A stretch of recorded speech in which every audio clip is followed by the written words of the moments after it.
Dear Esther, I sometimes feel as if I've given birth to this island.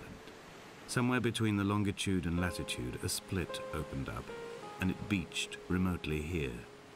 No matter how hard I correlate, it remains a singularity, an alpha point in my life that refuses all hypothesis. I return each time leaving fresh markers that I hope, in the full glare of my hopelessness, will have blossomed into fresh insight in the interim.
Donnelly reported the legend of the hermit, a holy man who sought solitude in its most pure form.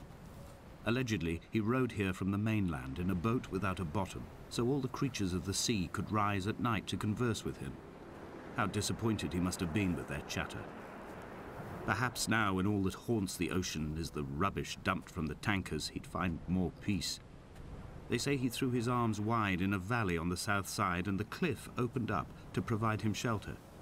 They say he died of fever 116 years later. The shepherds left gifts for him at the mouth of the cave, but Donnelly records they never claimed to have seen him.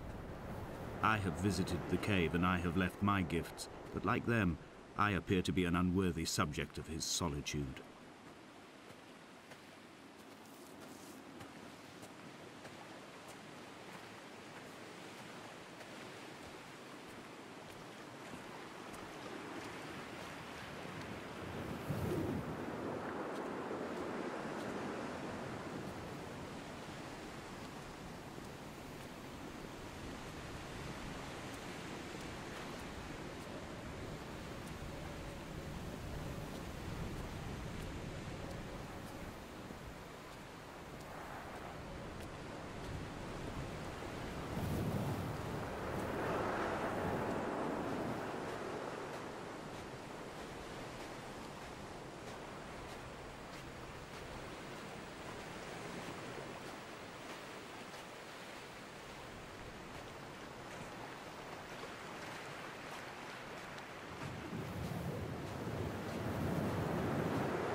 At night, you can see the lights sometimes from a passing tanker or trawler. From up on the cliffs, they are mundane.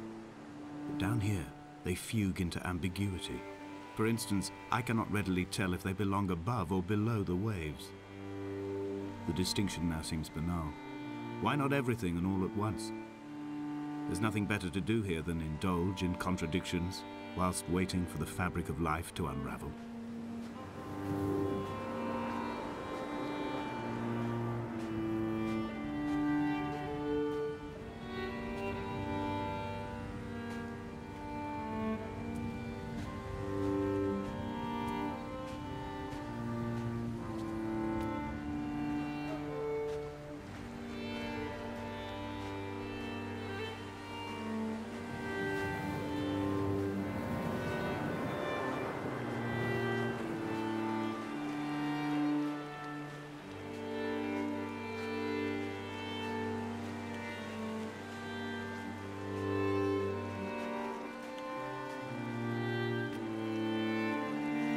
I have found the ship's manifest, crumpled and waterlogged under a stash of paint cans.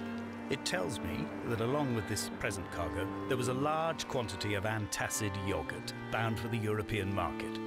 It must have washed out to sea. God knows there are no longer gulls or goats here to eat it.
Donnelly's book had not been taken out from the library since 1974. I decided it would never be missed as I slipped it under my coat and avoided the librarian's gaze on the way out. If the subject matter is obscure, the writer's literary style is even more so. It is not the text of a stable or trustworthy reporter. Perhaps it is fitting that my only companion in these last days should be a stolen book written by a dying man.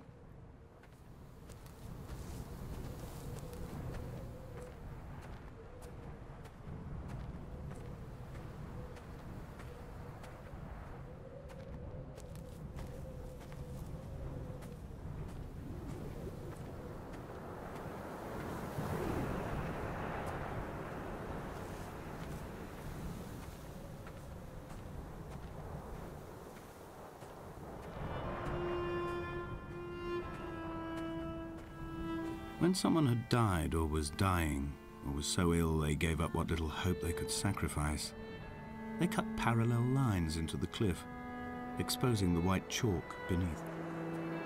You could see them from the mainland or the fishing boats, and know to send aid or impose a cordon of protection, and wait a generation until whatever pestilence stalked the cliff paths died along with its hosts. My lines are just for this: to keep any would-be rescuers at bay. The infection is not simply of the flesh.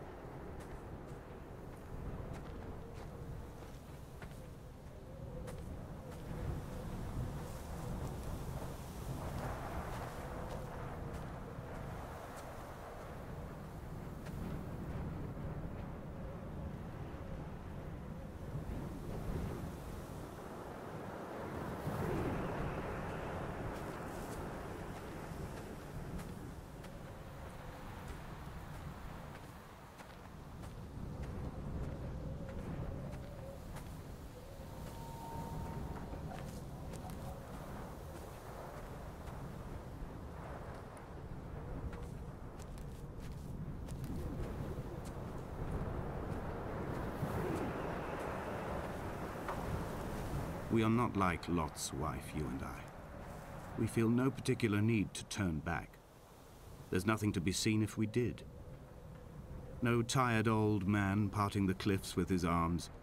No gifts or Bibles laid out on the sand for the taking. No tides turning or the shrieking gulls overhead. The bones of the hermit are no longer laid out for the taking. I have stolen them away to the guts of this island, where the passages all run to black, and where we can light each other's faces by their strange luminescence.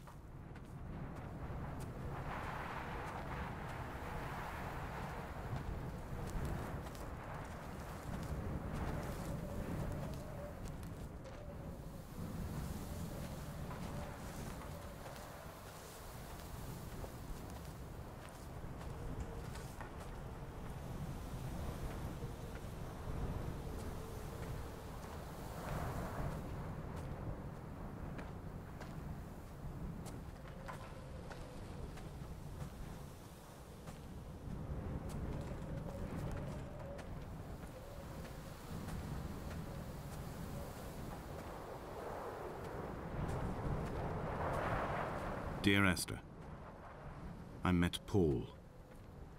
I made my own little pilgrimage. My Damascus, a small semi-detached on the outskirts of Wolverhampton. We drank coffee in his kitchen and tried to connect to one another. Although he knew I hadn't come in search of an apology, reason or retribution, he still spiraled in panic, thrown high and lucid by his own dented bonnet. Responsibility had made him old. Like us, he'd already passed beyond any conceivable boundary of life.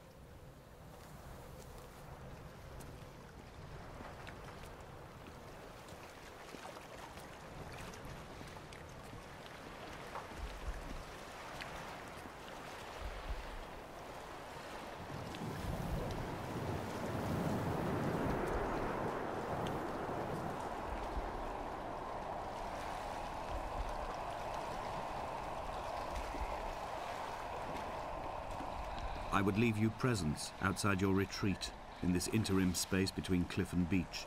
I would leave you loaves and fishes, but the fish stocks have been depleted and I've run out of bread. I would row you back to your homeland in a bottomless boat, but I fear we would both be driven mad by the chatter of the sea creatures.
He still maintains he wasn't drunk, but tired.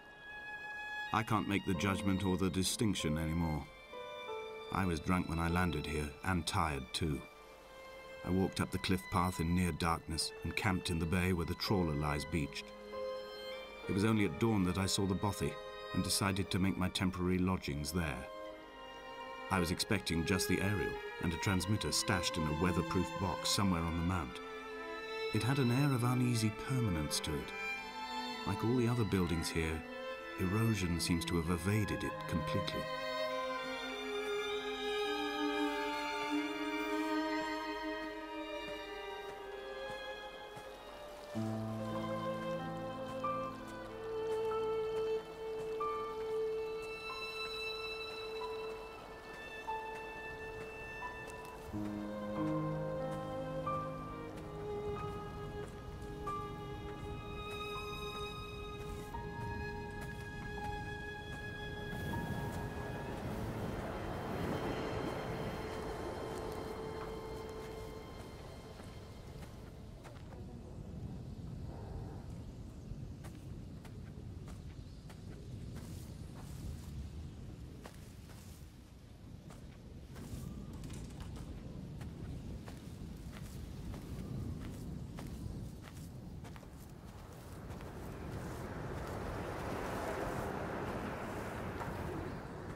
Dear Esther, I have now driven the stretch of the M5 between Exeter and Bristol over 21 times.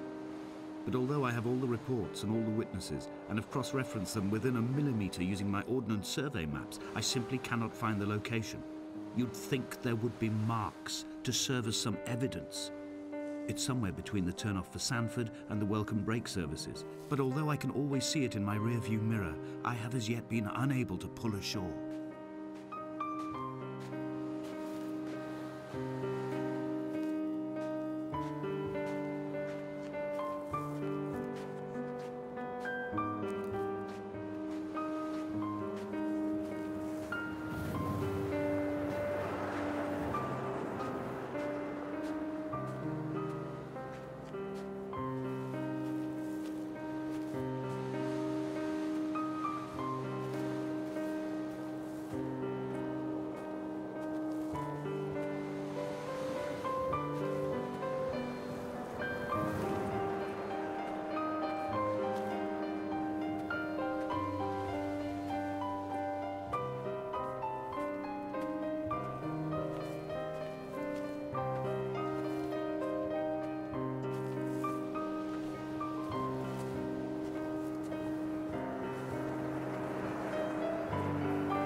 It's only at night that this place makes any sluggish effort at life. You can see the buoy and the aerial. I've been taking to sleeping through the day in an attempt to resurrect myself. I can feel the last days drawing upon me. There's little point now in continuation. There must be something new to find here. Some nook or some cranny that offers a perspective worth clinging to. I've burnt my bridges. I've sunk my boats and watched them go to water.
There must be a hole in the bottom of the boat. How else could new hermits have arrived?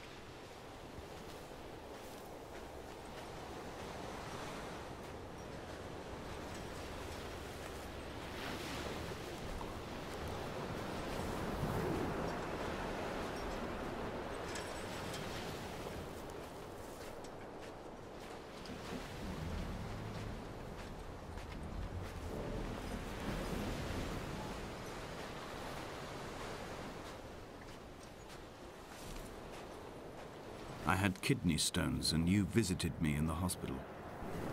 After the operation, when I was still half submerged in anesthetic, your outline and your speech both blurred. Now my stones have grown into an island and made their escape, and you have been rendered opaque by the car of a drunk.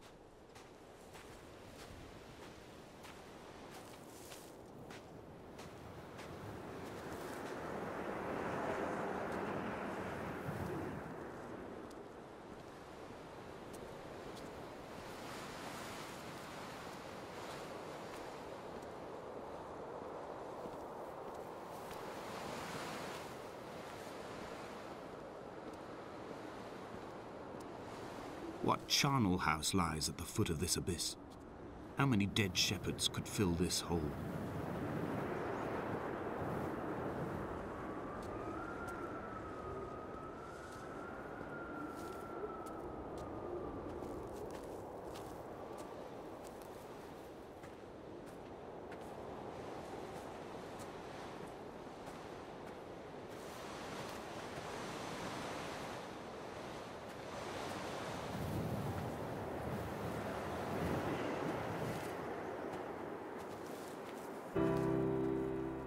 Begun to climb, away from the sea and towards the center.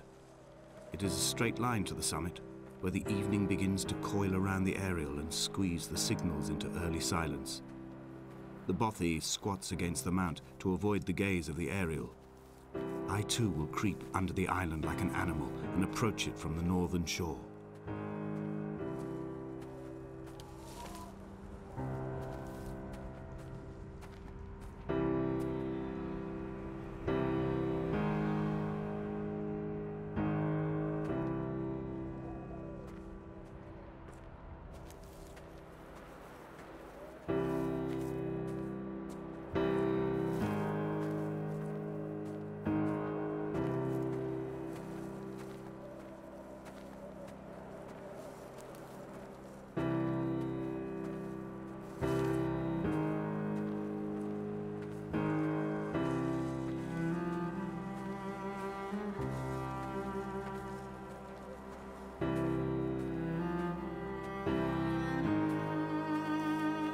The bothy was constructed originally in the early 1700s.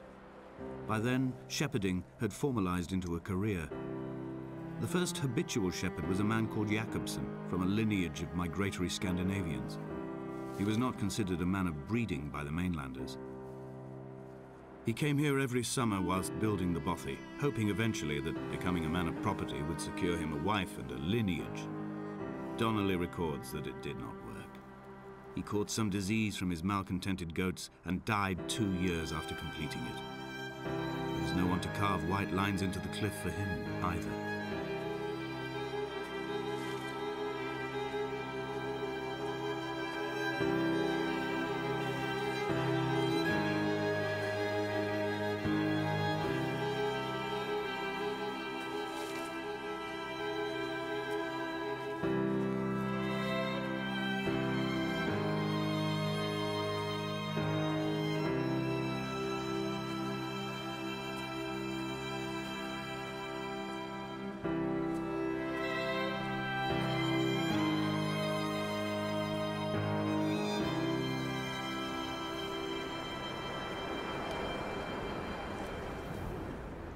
My heart is landfill, these false dawns waking into the still never light. I sweat for you in the small hours and wrap my blankets into a mass. I have always heard the waves break on these lost shores, always the gulls forgotten. I can lift this bottle to my ear, and all there ever is for me is this Hebridean music.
He left his body to the medical school and was duly opened out for a crowd of students 21 days after his passing. The report is included in my edition of his book. The syphilis had torn through his guts like a drunk driver, scrambling his organs like eggs on a plate. But enough definition remained for a cursory examination, and, as I suspected, they found clear evidence of kidney stones. He's likely to have spent the last years of his life in considerable pain. Perhaps this is the root of his laudanum habit. Although its use makes him an unreliable witness, I find myself increasingly drawn into his orbit.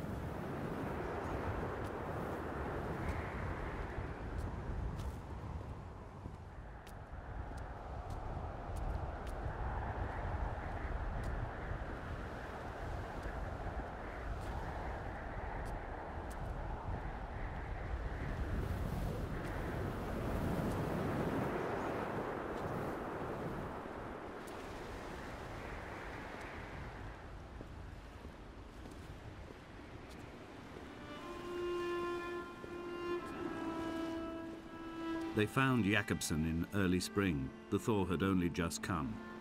Even though he'd been dead nearly 7 months, his body had been frozen right down to the nerves and had not even begun to decompose. His fingernails were raw and bitten to the quick. They found the phosphorescent moss that grows in the caves deep under the nails.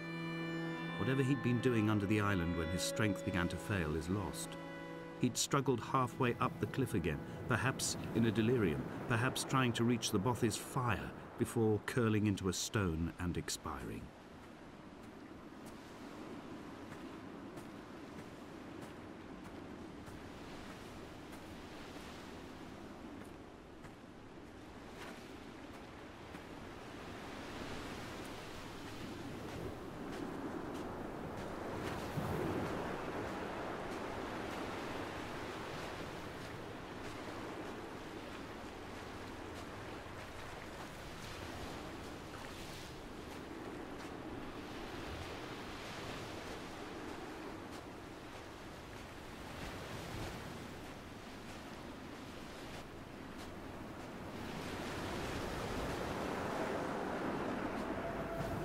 Climbing down to the caves, I slipped and fell and have injured my leg. I think the femur is broken. It is clearly infected. The skin has turned a bright, tight pink, and the pain is crashing in on waves, winter tides against my shoreline, drowning out the ache of my stones. I struggled back to the Bothy to rest, but it has become clear that there is only one way this is likely to end. The medical supplies I looted from the trawler have suddenly found their purpose. They will keep me lucid for my final ascent.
From here, this last time, I have understood there is no turning back. The torch is failing along with my resolve. can hear the singing of the sea creatures from the passages above me, and they are promising the return of the gulls.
There is no other direction, no other exit from this motorway.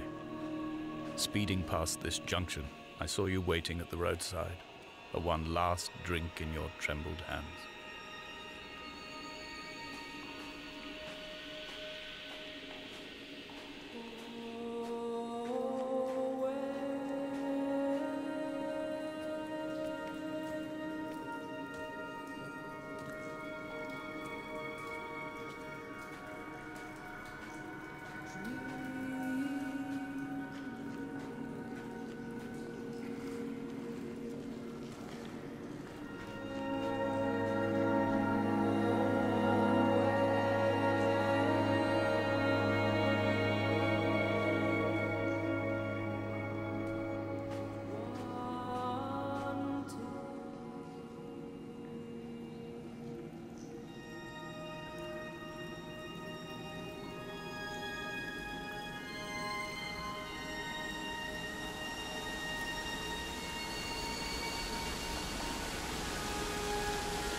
If the caves are my guts, this must be the place where the stones are first formed.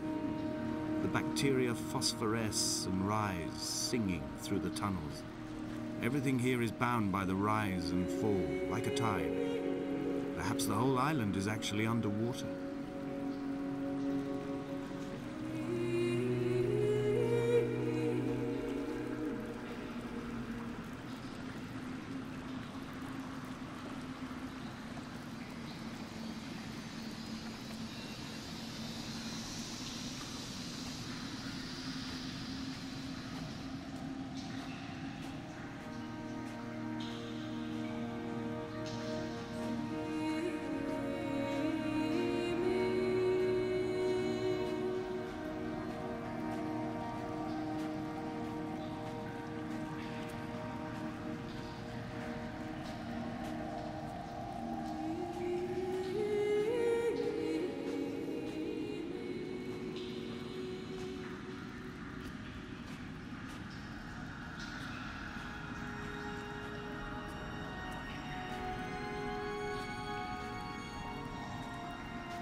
This is a drowned man's face, reflected in the moonlit waters.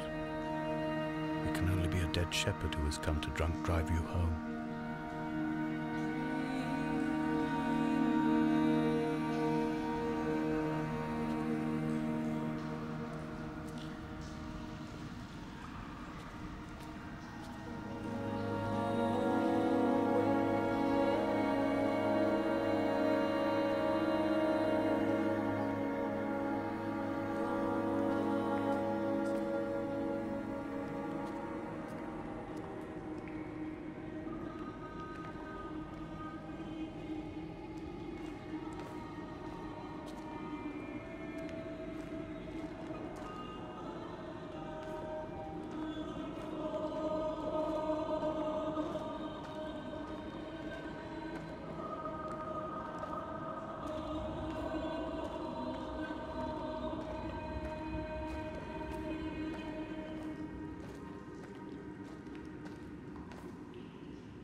wish I could have known Donnelly in this place.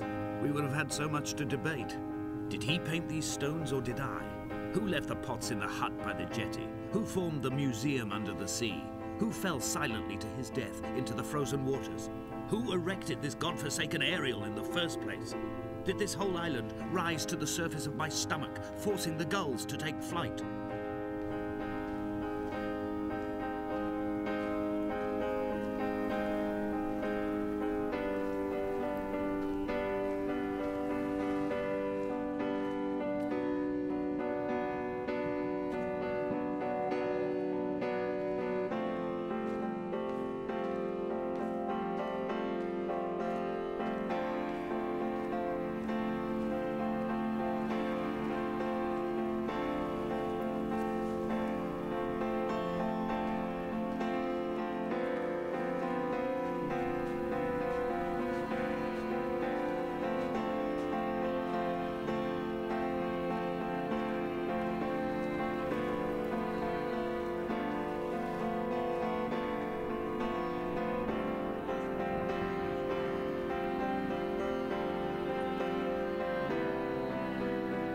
We shall begin to assemble our own version of the North Shore. We will scrawl in dead languages and electrical diagrams and hide them away for future theologians to muse and mumble over. We will send a letter to Esther Donnelly and demand her answer. We will mix the paint with ashes and tarmac and the glow from our infections.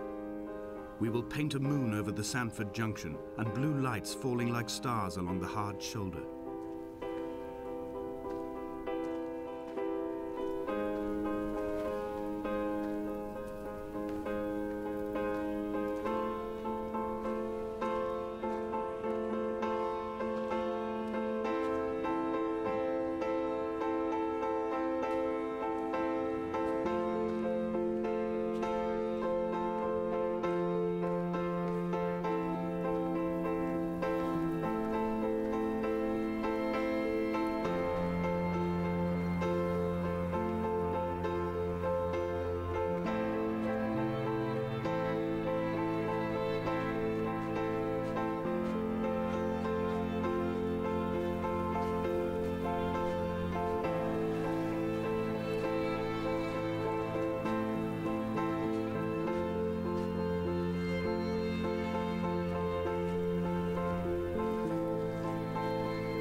There were chemical stains on the tarmac, the leak of air conditioning, brake fluid and petrol. He kept sniffing at his fingers as he sat by the roadside, waiting as if he couldn't quite understand or recognize their smell. He said he'd been traveling back from a sales conference in Exeter. He'd stopped for farewell drinks earlier, but had kept a careful eye on his intake. You could hear the sirens above the idling traffic.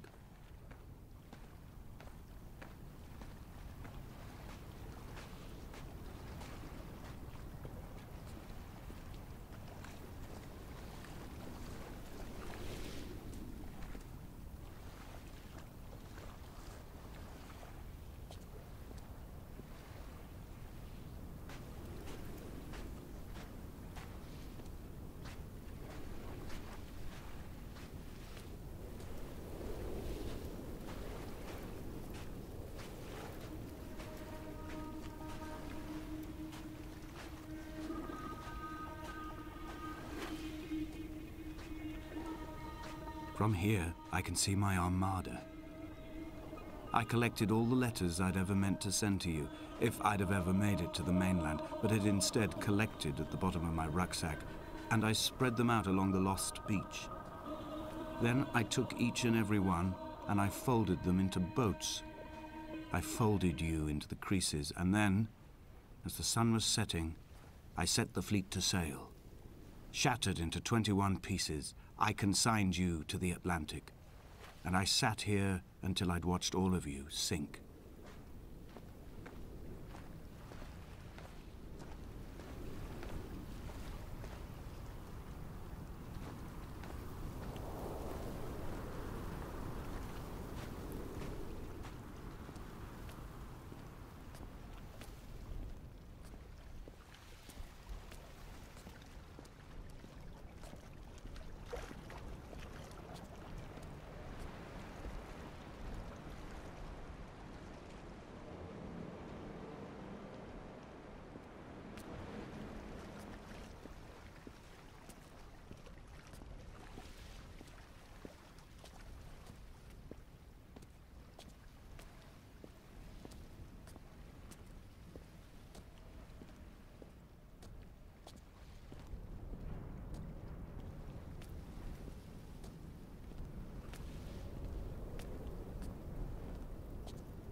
When Paul keeled over dead on the road to Damascus, they resuscitated him by hitting him in the chest with stones gathered by the roadside. He was lifeless for 21 minutes, certainly long enough for the oxygen levels in his brain to have decreased and caused hallucinations and delusions of transcendence. I'm running out of painkillers, and the moon has become almost unbearably bright.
I've begun my voyage in a paper boat without a bottom. I will fly to the moon in it. I've been folded along a crease in time, a weakness in the sheet of life. Now you've settled on the opposite side of the paper to me. I can see your traces in the ink that soaks through the fiber, the pulped vegetation. When we become waterlogged and the cage disintegrates, we will intermingle. When this paper aeroplane leaves the cliff edge and carves parallel vapor trails in the dark, we will come together.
only Donnelly had experienced this, he would have realized he was his own shoreline, as am I.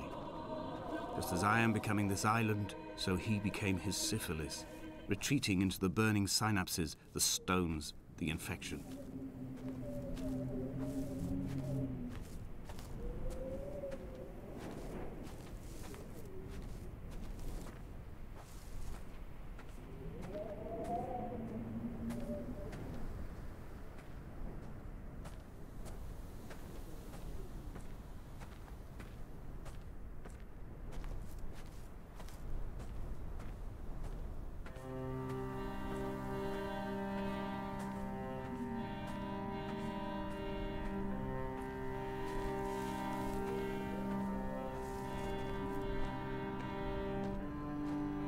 Headlights reflected in these retinas.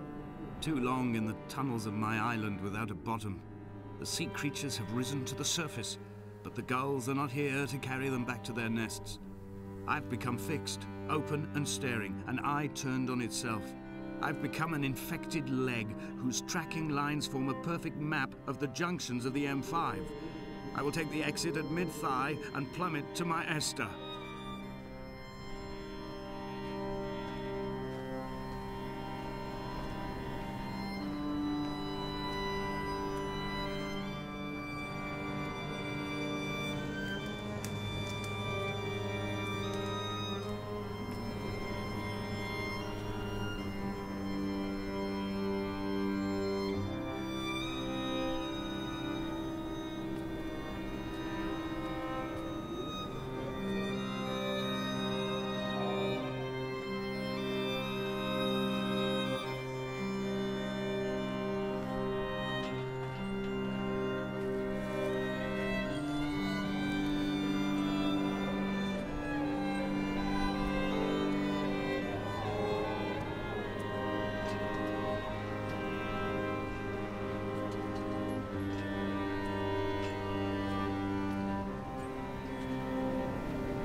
I have dredged these waters for the bones of the hermit, for the traces of Donnelly, for any sign of Jakobsen's flock, for the empty bottle that would incriminate him. I have scoured this stretch of motorway 21 times, attempting to recreate his trajectory, the point when his heart stopped dead and all he saw was the moon over the Sanford Junction. He was not drunk, Hester. He was not drunk at all, and it was not his fault. It was the converging lines that doomed him. This is not a recorded natural condition. The gulls do not fly so low over the motorway and cause him to swerve. The paint scored away from his car in lines like an infection, making directly for the heart.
run out of places to climb.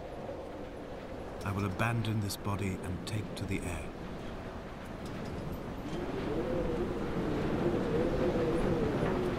Dear Esther, I have burned the cliffs of Damascus. I have drunk deep of it. My heart is my leg and a black line etched on the paper all along this boat without a bottom. You are all the world like a nest to me. Eggs unbroken form like fossils, come together, send small black flowers to the air. From this infection, hope. From this island, flight. From this grief, love.